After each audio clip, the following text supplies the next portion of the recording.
Let's graph another quadratic equation. This time we're going to have to be a little more creative with some of the characteristics of the graph. It's not going to be as easy as simply factoring and looking for the solutions or assuming that the parabola is going to open the correct direction or the so-called regular direction.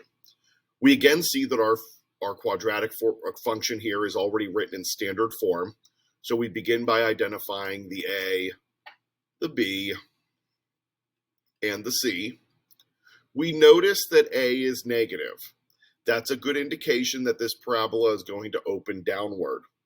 So as we start to graph, we should keep that in the back of our mind. If it's starting to look like we're going to graph this thing going in the normal sort of upward direction, that's a pretty good indicator that we're doing something wrong. Just as we did in the last example, let's begin by identifying where the vertex will be.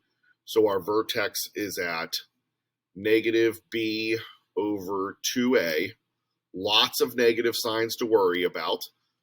The opposite of negative 4 is positive 2. This denominator is negative. Or I'm sorry, positive 4, and then the denominator is negative. So we get that the vertex will be at negative 2.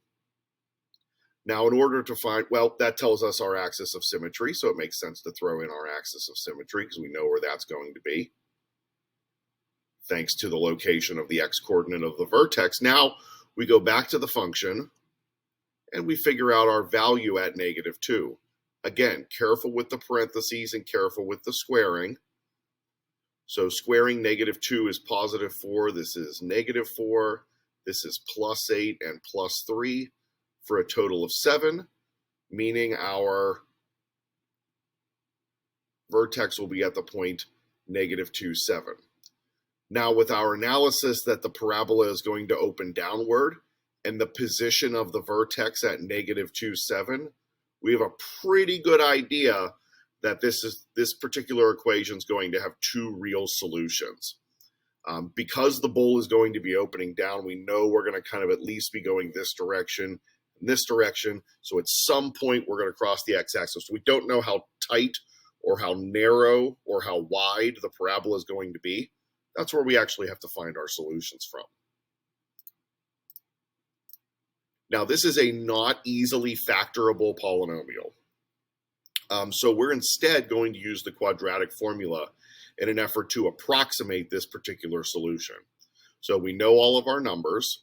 So our quadratic formula is the opposite of b plus or minus the square root of b squared minus 4ac, all of that over 2a. Careful with your simplifying. Outside turns into 4.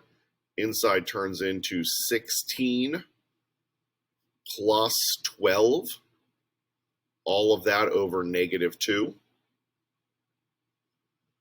So we have 4 plus root 28 over negative 2 and 4 minus root 28 over negative 2.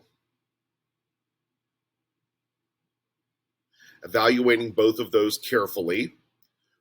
Now, normally we would say, let's do some more simplifying. We know there's a perfect square that goes into 28, but we are attempting to put these on a graph. We are not trying to create something that's going to need to be precise and exact. We need the decimal approximation because I have to figure out where to place these on the graph.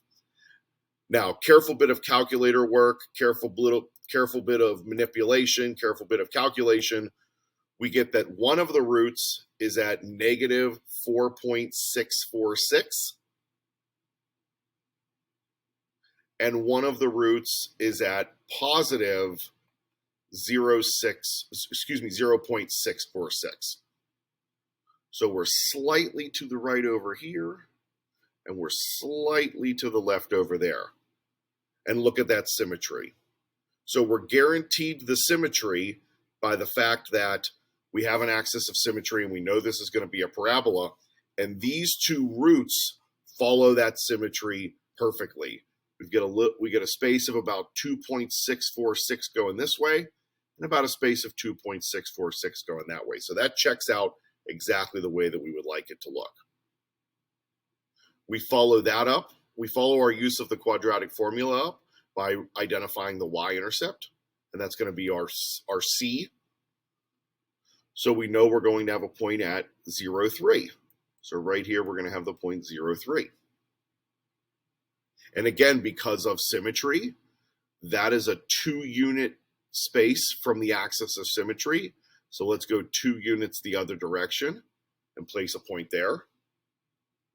And now I have enough points on each side of the parabola that I can give my quick sketch to show the general direction and form of the parabola. I want it to have that U shape at the top, even though that's sometimes a little bit difficult to draw. And I want to make sure it goes through those same 2 points on the left-hand side, that it went through their mirror images on the right-hand side, and we have a sketch of the parabola. The goal, again, the goal is not perfection. The goal is to have the points perfect. We want to make sure our vertex is located perfectly. We want to make sure our y-intercept is located perfectly. We want to make sure the y-intercept's mirror point is located perfectly, and the x-intercepts are located as good as we can. And then when we draw it, we attempt to sketch a parabola that we can see go through all of those points. We try to round off the edge. We try to give it that bowl shape, but it's not going to be perfect every time. So if you can anchor it in points that you know and points that you are sure work, then the rest of it takes care of itself.